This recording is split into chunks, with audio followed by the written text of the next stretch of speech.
At today's meeting, we're going to talk about diversification. Some people may not understand the importance of this, but with times changing, we also want to change. We want to make sure that we're able to expand our business and bring in some new business ventures. One of the purposes for this is to reduce risk in our company's inconsistencies in profits and revenues over time. We don't want to wait till the end. We want to make sure that we're constantly doing this. I also want to discuss some of the pros and cons so that everyone has a better understanding of what our future is going to look like. Diversification initiatives can come from mergers and acquisitions. Now, this is most evident, but it is also the costly. So there are other ways to do this. We can also do it from strategic alliances and joint ventures. With strategic alliances, these are cooperative relationships with two or more companies that have already probably maybe already had businesses or already established. And with joint ventures, these are new companies that are coming together to make a joint venture adventure. The last initiative is internal development.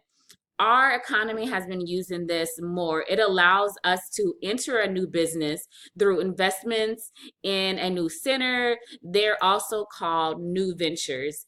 When companies do internal development, it allows them the ability to come up with their own ideas without having to share it with other people, which is how we like to do it. We like to keep everything internal.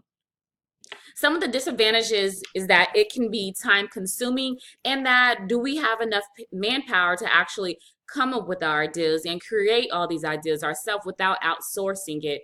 And are we also able to keep up with the fast paced environment? Now, related diversification, we can benefit from leveraging core competencies. When we think about core competency, we can think of it as the glue that binds our business together, which is very important.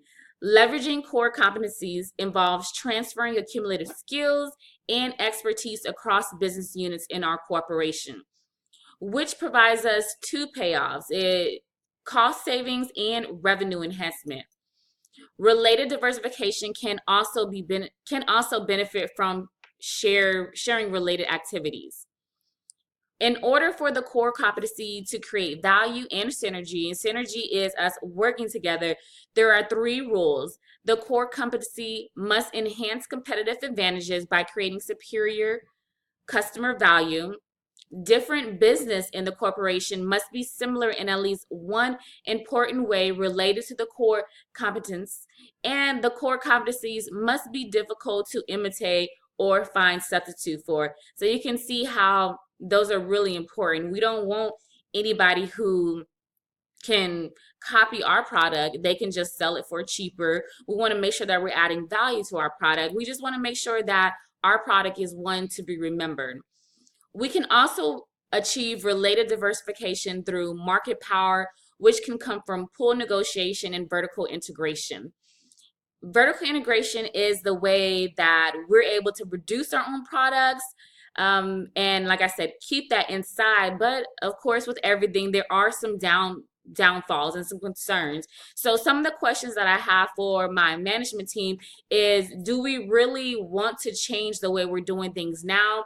Is there anything that is currently being outsourced? Has there been any items that are high demand?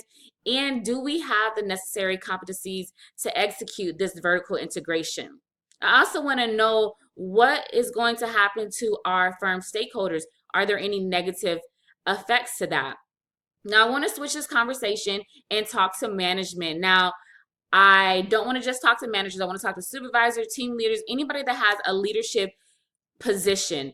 We want to talk about managerial motives. There are motives that can either make or break our company. Now, we like for our company to be confident, to understand what's going on and have a good ego, but that can also cause problems with our company as well. We want to make sure that nobody's pride is getting in the way of things and maybe doing making unethical decisions. Not saying that anybody is, but I also want to go over some of the hostile takeovers that can occur when our stock goes down that may cause some people to make unethical decisions. There are three main ones, which consist of green mail, golden parachute, and poison pill. Greenmail is if we allow a firm to purchase a large amount of our stock in company and then we decide to buy it back, but they want to charge us a higher price for that. Now, Golden Parachute allows the managers to have substantial severance package in the event that a hostile takeover. The last one, Poison Pill, would be used by our company to give shareholders certain rights